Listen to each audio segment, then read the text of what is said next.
మన పాఠ్య పుస్తకాల్లో దరిద్రం రాశారు దశాబ్దాలుగా. ఈ దేశం మీదకి దండయాత్రలు చేసినటువంటి దరిద్రులందరినీ వీరులుగా, వాళ్ళ మీద పోరాడినటువంటి వాళ్ళందరినేమో కంట్రోల్ లేనటువంటి వాళ్ళుగా పుస్తకాలు రాసి, వాళ్ళు ఆ రోజున రాసినోడు ఉద్దేశం ఏంటి, మత విభజన రాకూడదు, అట్లా రోజు ఆ పాఠ్య పుస్తకాల్లో చదివితే అక్బర్ వచ్చి నాశనం చేశాడు, ఈడట నాశనం చేశాడు అంటే మన పక్కన ఉన్నట్టు ముస్లిం చూస్తే ఆ ఫీలింగ్ వస్తే అట్లా రాకూడదు అన్న ఉద్దేశంతో రాశారు. Very good. అట్లా రాసేటప్పుడు నువ్వు వీళ్ళ మీద ఎందుకు రాయాలి? వీళ్ళ గురించి అసలు శాంతం మానేస్తే ఇంకా అసలు పోరాట స్ఫూర్తి ఏముంది? 700 సంవత్సరాలు కూడా కొట్టాడుకోవడం ఎందుకు? ఈ దేశం అస్తిత్వం కోసం పోరాడడం ఎందుకు? మరి ఏ దేశంలో, నేను చైనాలో అట్లా రాస్తున్నారా? చైనాలో రాజుల మీద పోరాడినటువంటి వాళ్ళ గురించి కదా రాసింది, ఉద్యమాలు చేసిన వాడి గురించి కదా రాసింది.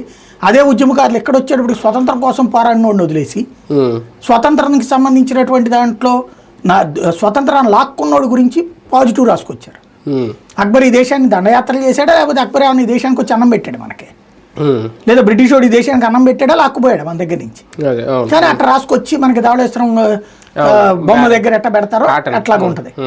అట్లాగా మనకు ఒకటి బానిసత్వం నేర్పారు. ఈ బానిసత్వపు దరిద్రం ఎట్లా వచ్చేసిందంటే ఆ విగ్రహం పెట్టేదాకా వచ్చింది. ఆ విగ్రహానికి అభ్యంతరం చెప్పినప్పుడు మొత్తం ఆ ఏరియాలో ఉన్న ముస్లింలంతా ఏకమయ్యి పోలీస్ స్టేషన్ కూడా తగలబెడితే అభ్యంతరం చెప్పిన హిందువుని తీసుకెళ్లి అరెస్ట్ చేసి జైల్లో పెట్టారు. హిందూ